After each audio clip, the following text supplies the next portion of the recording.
Nagsulputan na naman ang mga ahas sa ilang lugar sa bansa. Pati po sa eskwelahan may natagpuang sawa. Nasa frontline na balitang yan si John Roa.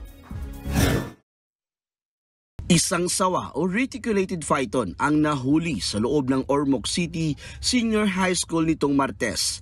Namataan ang ahas sa loob ng CR ng isang classroom. Agad nagpasaklolo ang isang guro sa mga rescuer. Pero pagdating ng rescue team sa paaralan, nahuli na raw ang sawa.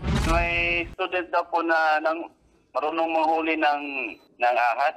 So yung student na po yung nag-capture ng ahas, nasa CR. So yung ahas pumasok siya dun sa PVC papuntang septic tank. So yung nangyari po ma'am, na-stuck yung katawan ng ahas kaya hindi makagalaw. So yung ginawa ng student, pinilit sa sako. Aabot sa higit 8 talampakan ang haba ng sawa at may timbang na halos 5 kilo. Hindi raw ito ang unang beses na may natagpo ang ahas sa naturang eskwelahan.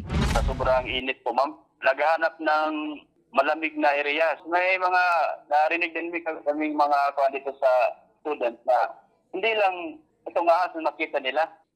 Last week daw, mayroon daw mga ahas na kikita nila. Or yung mga, may iba din po na may mga, mga makamandag na ahas. Dinala ng mga rescuer sa tanggapan ng DNR ang nahuling sawa. Sa Bani, Pangasinan, isang sawa at kobra naman ang pinakawalan sa Kakahuyan. Nahuli sa magkahiwalay na barangay ang 2 ahas. Bago ito pinakawalan, tiniyak munang walang sugat ang mga ahas na posible o manong naghahanap ng malamig na pagtataguan.